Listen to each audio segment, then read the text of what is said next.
够这只手能够带着。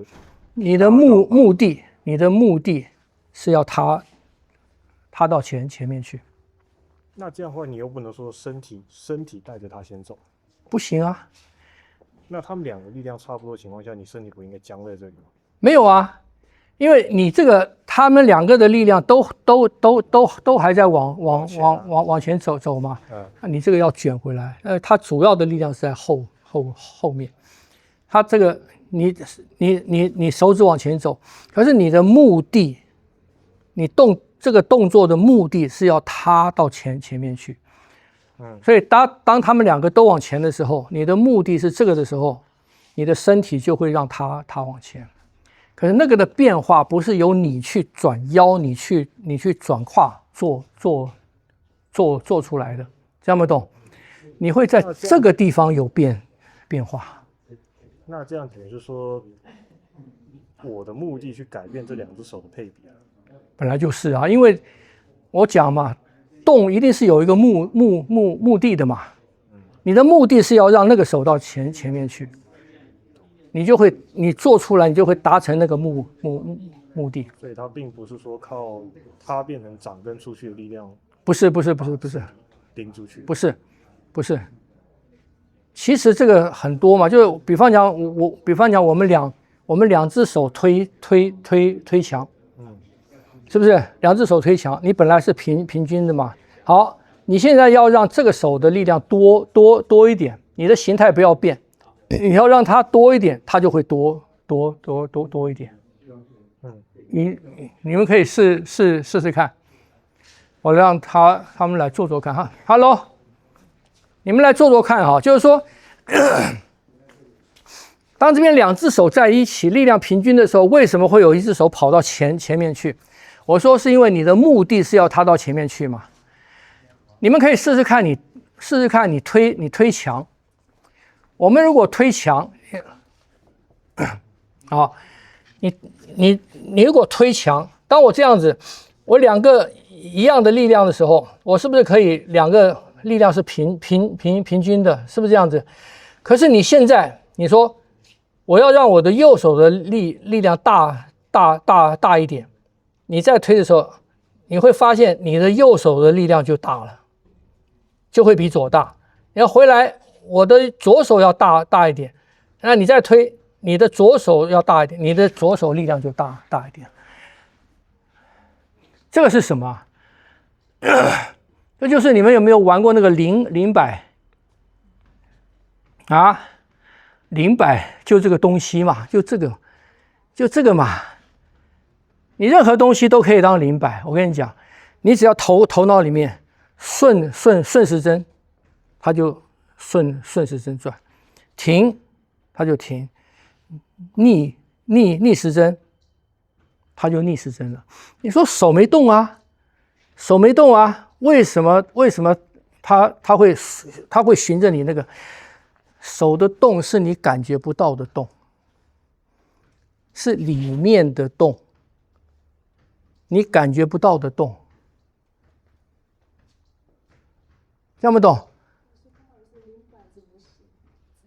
灵魂的灵啊，摆动的摆啊，不是有些人去测那个这个水果是正能量还是负能量啊？用那个来测啊，往右是正能量，往左负能量，或者有人去测什么东西啊？你这样你知道吧？他们用这个东西玩很多嘛。那个东西，我们不能讲骗人的啦，但是那个东西是它不能做一个那个，因为你是可以控制它的，晓得吗？就你的意念够强，你们自己也可以试嘛。你随便拿个东西，一开始练哈是那个锤的那个重量稍微有一点点重量，比较好做，你就拿着嘛，然后你看着它，你就是顺时针，它就慢慢动起来，变大，它就变大了。这个东西是在意念控制什么？控制你的神经啊。它控制你的神经嘛，是不是跟这个是一样的啊？你说这两个力量不是一样吗？那为什么会有一个到前面去？因为你希望它到前面去，因为你希望它到前面去，所以在看起来外面力量一样的情况下，可是你希望它到前面去，它就到前面去了。听不懂？所以我说动必须有一个什么？有一个目的。那个目的是引导什么？那个目的引导一个方向，你动的方向嘛，是不是？那个目的引导方向，然后是你的身体你身体所有的东西都会遵循做这个方向去达成你要的目的。这就是练武为什么可以整合身心，晓得吗？就练武练这些拳，所谓的内家拳，为什么它可以练到它由身练到心啊，练到心，然后到灵嘛？它是一个身心灵的一个阶段，灵不需要练，它就是练到一个身跟心的控制跟整合。为什么它可以？就是因为这个嘛，因为它的动作里面都有这个参与，你不是刻意的。可是当你的动作你有方向有目的，你有觉察的时候，你有觉察，心就回来了嘛。你没有觉察，心它不会回来。没有觉察，你的思脑就乱想啊，是不是？所以太极拳为什么慢练？为什么它难慢练？因为它要回来的时间很长啊。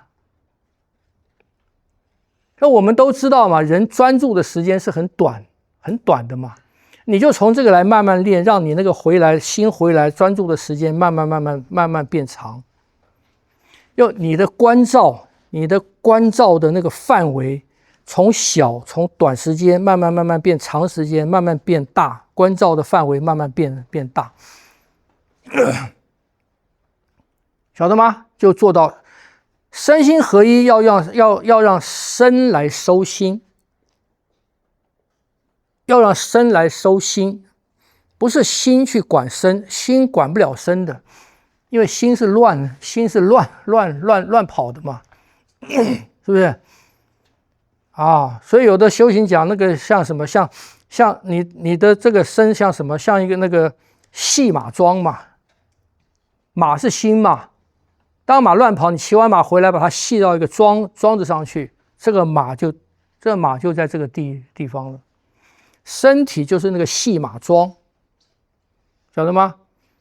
所以身心合一要从身来做，不是从心来做。你去打坐，你去什么东西没有用的，因为你的身没有整，你的身是乱的。你坐在那边，你的身没有一个目的，没有一个方向。晓得吗？你本身的身就不稳定。我为什么在这个地方？我的身体为什么以这个姿态在这个地方定下来？你不知道，你没有。然后你去想要让你的心能够安，能够稳定下来，不可能的。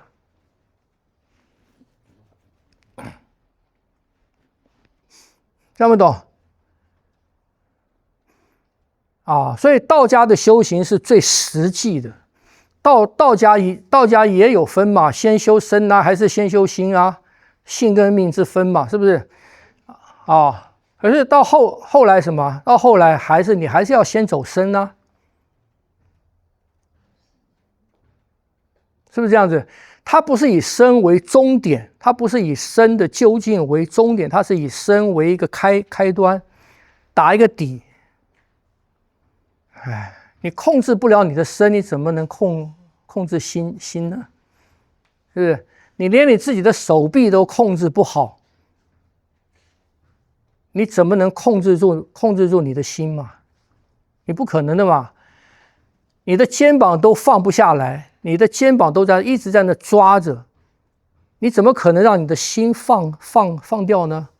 你不可能嘛！听不懂？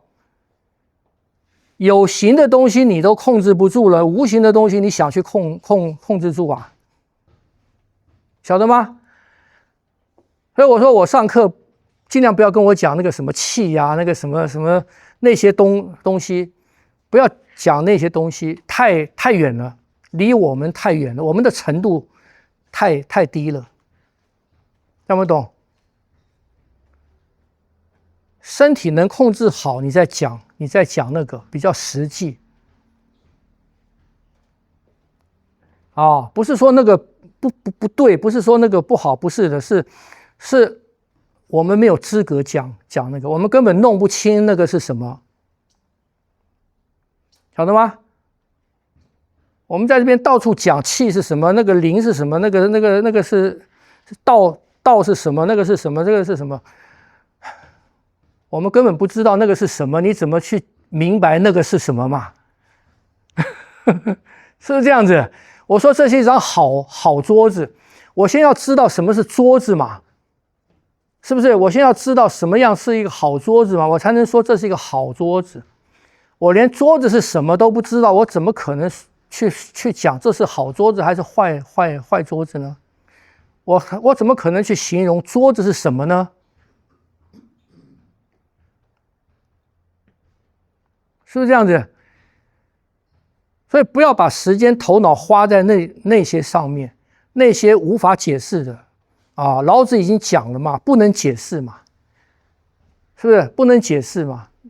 那不能解释，他其实写前2句就够了，可是那样子没有稿费啊，人家不让他走啊，他就后面又写一些，前面已经告诉你了嘛，这是不能明白的东西，不能解释的东西了嘛。可是你硬要我解释啊，那没办法，我只能写一些东西嘛。所以我们自己要知道，我们自己要知道我们的程度在哪里，我们要承认我们的程度在哪里。以身心灵的阶段来讲，我们的程度是很低的。很低，我们就从低走，老实实的从低处走，不要花时间、精神、金钱去搞那个玄的东西。我们无法解释，无法触摸，无法学习，无法讲得清楚的这些东西。那为什么要讲这个吗？因为人有一个好奇心，尤其越聪明的人。或者生活越无聊的人，因为这个听起来有一个东西你没办法懂，对，没办法解释，那为什么要讲这个东西呢？每一个世界、每一个文化里面都有这种东西。为什么？因为有一些聪明人，世间的学问已经他看不上了，因为世间的学问是给一般人去了解的。听不懂？可是聪明人他不满足于那个嘛，可是他的心又要动啊，他要追求啊，他要知道他不知道的东西啊，所以就会有一些东西无法解释、无法弄清楚的东西，让他们去搞。所以玄学是全世界普遍性的。所以《道德经》是给最聪明的人看嘛？对啊，我们一般人不用看。你只要看前2句就好。我就跟你们讲，很多的经典，你就看前2句就够了，他就告诉你了是什么了，后面都是不得已的解释。如果前2句你不懂，看解释也没用；前2句你懂了，解释也不用看了。听不懂？这就为学日益，为道日损。你要学道的东西，你要把那些不必要的东西都丢掉，通通不要，因为那些东西障碍你，让你的头脑一直在那边辩论，是不是这样子？是不是那样子？这个之外还有什么？这个法门之外还有什么法门？你一天到晚在搞这个嘛，头脑里面一天到晚在搞这个嘛。我也是浪费了大半生。在这个在追求，后来你越看经典，要往早期的看，后面的经史子集嘛，你要看经的东西，经的东西，而且最早是那个创始人讲的东西。你所有的你去看那个最原始的东西，他讲的都是这个，他讲的都是这个，不深奥。你追求的东西就在你自己身上，所有的讲的都是这个，不要到外面去求，晓得吗？西方的故事不是有那个十字军去找那个什么圣杯嘛？你们有听过吗？你说 Odyssey 吗？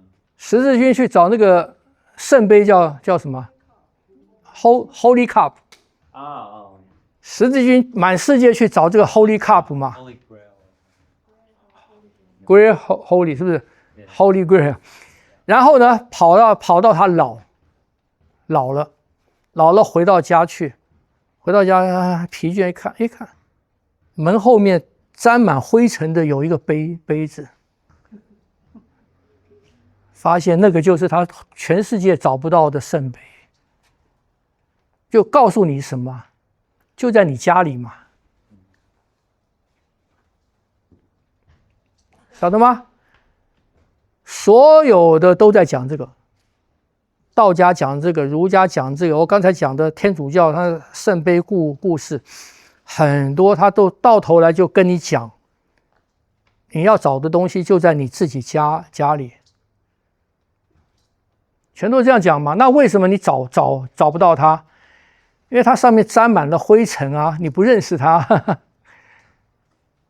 因为沾满了灰尘，你不认识嘛。所以修行是什么？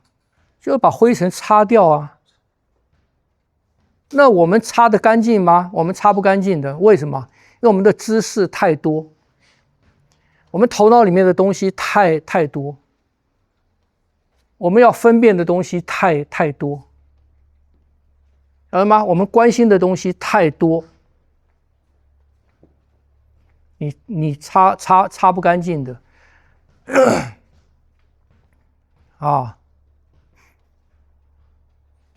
所以这是修行嘛？你看道家所有的修行。